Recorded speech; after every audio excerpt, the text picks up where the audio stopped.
I wanted to share some recent experiences about how companies are using big data and analytics to drive customer centricity.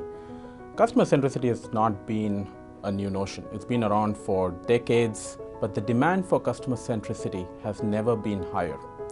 In fact, 80% or more of the companies that we speak with say customer centricity is a critical strategic imperative for them.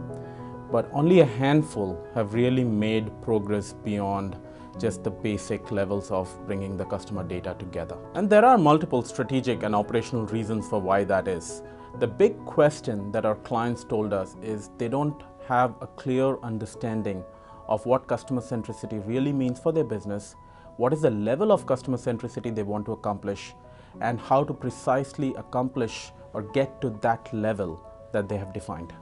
Now, they gave the example of Uber and Amazon, for instance, who have taken customer centricity to a whole new level, where they're willing to lose money on every transaction rather than risk customer loyalty. Most Fortune 500 companies do not have that kind of luxury to make broad sweeping changes in their operating model and in their strategy. There are just too many change management implications with their investors, stakeholders, other shareholders, and with their employees to be able to invest that kind of money.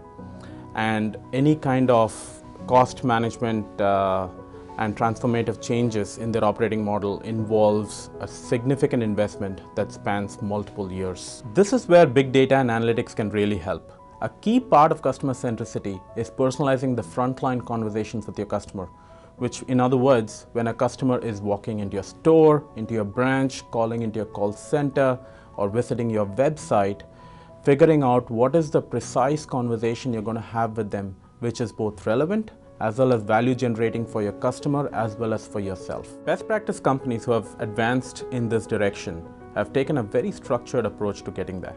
They've defined three key paths of personalizing the interaction with the customer. The first is intent, the second is content, and the third is treatment. So just to go over them, when you talk about intent, they define what is it that you want to accomplish with the customer. Do you want to sell additional products? Do you want to re-engage? Do you want to surprise and delight? Do you want to satisfy the customer? Or do you just want to educate the customer? The second part is defining the content of the interaction, which really represents the value proposition that you're going to deliver to the customer.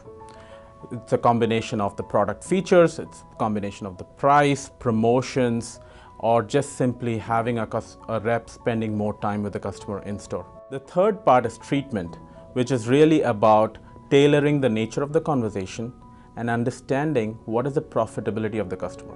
Now, bringing these two together help you with understanding a few pieces of how you need to deliver your intent and content. It helps you understand what is the customer's behavioral nature, attitudinal preferences, as well as what is the value or what is the investment you can make into each interaction with the customer. Combination of all three, intent, content, and treatment, really defines your customer journey. At any point in time, there are 100 to 200 different options where a customer can fall into. So determining which one is specifically relevant for the customer is where big data and analytics really helps. The first step to getting there is, of course, to create a 360-degree data view of the customer. That means you need to bring in the internal data you have on the customer across product relationships, transactions, interactions across channels, and customer responses into one place. And then you bring in all the external data you can get on the customer, which is coming in from data aggregators, credit bureaus, digital aggregators, and social media sources.